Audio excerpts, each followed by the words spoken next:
I've always found Thor a fascinating character. In his 4 separate outings on the big screen, he has existed in 2 different, very distinct personality paradigms.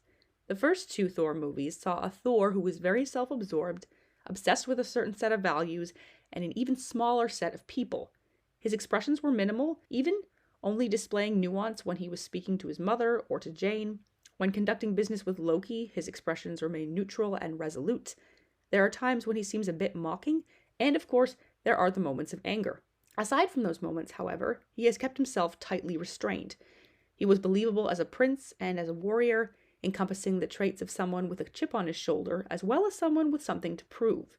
He had a 1,000-yard stare that seemed so hard as to be impenetrable, but the contrast of that rough exterior were the moments of softness that reminded viewers that there was a heart there somewhere. Only Jane seemed to be able to bring it out. Though I have my issues with certain aspects of both of the earliest Thor movies, the one thing that I cannot find fault with about those films is Thor's character. I believed him to be a prince, I believed him to be a warrior, and I fully believed him to be a Norse Viking god who was hardened both by his losses and by expectations. He had lost his brother, and then found him again under the worst possible circumstances. His family was broken, his worldview had shifted, and he was forced to adapt to this new reality. Did he do well in those endeavors? I would argue in the negative, but at the very least I believed him in his struggles. So many things about the earlier Thor movies could have been handled differently, and likely should have. But the believability of a prince and hero that was hardened by loss and anger, and was acting accordingly, was not one of them. Fast forward 4 years, and we reach Ragnarok, a fun and colorful movie that was a hit with fans and critics, and really livened up Thor's character from stoic and sometimes angry warrior prince to a wisecracking adventurer who banters with his enemies before he kills them. I can understand why people like Ragnarok. I personally didn't. I did not like the tonal direction of the movie or the way that Loki seemed to be the butt of all the jokes.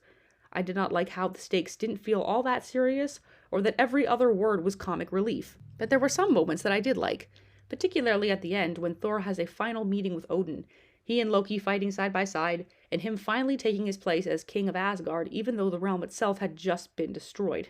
The theme of Asgard being a people and not a place really did resonate with me, and signaled a shift in Thor's worldview that saw him finally taking responsibility for his birthright. His adventuring days were supposed to be over. He would sit on his throne, delegate and rule his people like his father and his father before him. It really felt at this particular moment that the character of Thor had finally come full circle. He had graduated from arrogant prince to finally a good man, to finally someone with the potential to be a great king. I will always appreciate the Ragnarok film for moments of levity like this. And then Love and Thunder happened. I'll skip over the events of Infinity War and Endgame, but for now I will say that they all led to this version of Thor that is practically unrecognizable from the earlier version of him that was believable as a Norse Viking god. The only thing that I still have to remind me of the fact that he is still Thor are his weapons and his hair. Everything about him has changed all the way down to his armor. I can appreciate the fact that Chris Hemsworth likes the version of the character where he is allowed to be more fun and lighthearted, but there must be a way to accomplish this without turning one of the original 3 into a complete and utter joke. I can count on one hand the moments of seriousness that Thor had throughout this film, and almost all of them are followed by a piece of cringy humor or else a completely distasteful display of borderline sociopathy. It seems as if Taika Waititi only knows how to write a certain way. He excels at indie films and slapstick comedy. He is the epitome of a director who does not know his limits and does not know where his lanes lie. One of the reasons that Ragnarok excelled in the way that it did was because he did not write the script for it. But Love and Thunder has his fingerprints over every bit of dialogue and questionable piece of humor. Why there are certain directors who simply cannot delegate the script to those writers that are more talented, I will never know. But his indiscretions led to a film that is almost unwatchable and a Marvel cornerstone character that has been deconstructed completely. It goes beyond Thor constantly cracking jokes as often as possible, or the scene where he was stripped naked in front of hundreds of people as part of some outlandish attempt at humor, or even the fact that he attributes Jane with every bit of his success over the years, which is almost completely untrue. I think I realized that Taika Waititi was going to destroy Thor completely with scenes like this one. The reenactment of the Ragnarok scene was perhaps the most mind-bogglingly awful scene in this entire movie. Not only does it have some of the worst humor I have ever seen in a Marvel film, but it deliberately takes shots at a movie that was seen as a commercial success and was loved by fans. Melissa McCarthy playing Hela in this god-awful parody only cements the fact that Waititi disliked the writing of his own film and is actively taking steps to degrade and destroy it, possibly because he himself was not responsible for every part of that film as he was with this one. I do not want to believe in such narcissism that he would attempt to degrade his own work, but at the same time, the quality of writing for this film is very elementary, and the amount of plot holes it creates within itself and other films in the MCU would rival a piece of Swiss cheese. The entire purpose of this movie is to laugh at the story, at the characters, particularly Thor, and the MCU in general. The play scene at the beginning of the movie accomplishes this by making fun of the villains, making fun of Norse culture in a way, and by making fun of both Thor and Loki. I suppose I should have figured that that scene would be the beginning of my distaste for this film because of what they were doing to some of my favorite characters, but it only continued from there. Thor's losses are not really addressed in any serious manner. His grief is deemed irrelevant or lighthearted and unnecessary. The deaths of Loki, Heimdall, and even the war with Thanos in general are never discussed, and we are yet again presented with another version of Thor who needs to find himself as opposed to being given the opportunity to properly deal with his grief. At this point in time in the MCU, it has been 3 years since we have seen Thor in any sort of major role at all, and the disrespect given to his character, along with the gratuitous use of side characters that don't really matter all that much, leads to a movie experience that is as try-hard as it is infuriating. Not only is Thor emasculated in this film, his intelligence is degraded with bewildering plot holes such as the Well of Infinity that he apparently always knew about, as well as a woman who has never fought a day in her life attempting to take his title because her own name suddenly isn't good enough anymore, and the confusing plot twist that he could always transfer the power of Thor to others, and we are left with a dizzying combination of a Thor who is a regression of who he always was. In the making of this film, I feel as if not only does Taika Waititi not understand the character of Thor, but he does not care to know. Everything down to the armor changes to Thor is, in hindsight, an affront to the character. The armor of the past had Thor in clothes that were kind of subdued in comparison to the flamboyant gold, red, and blue that he dons in this movie.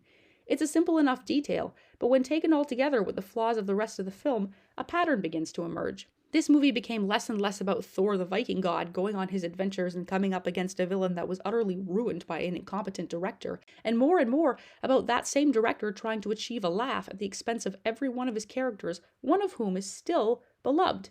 In short, the destruction of Thor in this film was as meticulous as it was obnoxious.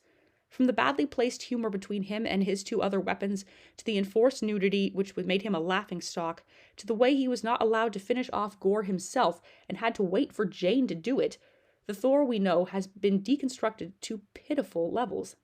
And this is absolutely infuriating. Thor as a character is the epitome of masculinity.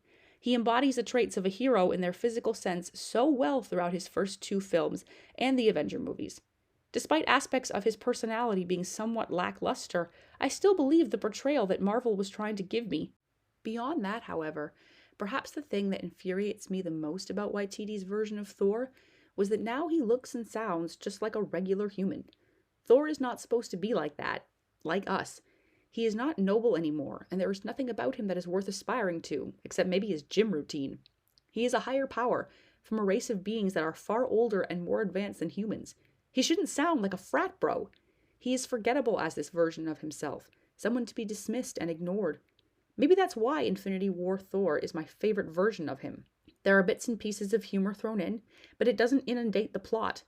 Thor as a character is allowed to showcase a range of emotions, as well as remind the audience why he is the god of thunder, someone that should absolutely be held in awe. We don't hold Thor in awe anymore, and even his displays of power seem trite in comparison to previous iterations. His nobility and honor has been lost along with the rest of Asgard, and that is a total shame. What Waititi has demonstrated with this movie and his subsequent destruction of Thor is that not only does he not care about the development of a story and the characters involved in it, but that archetypes of masculinity are just things to be mocked and made fun of. And all of this just really makes me want to say only one thing to him. Eat my hammer! Post your thoughts down below in the comments section about this movie, about Thor or Waititi's directorial skills in general, and let's have a conversation about it. Until next time, everyone.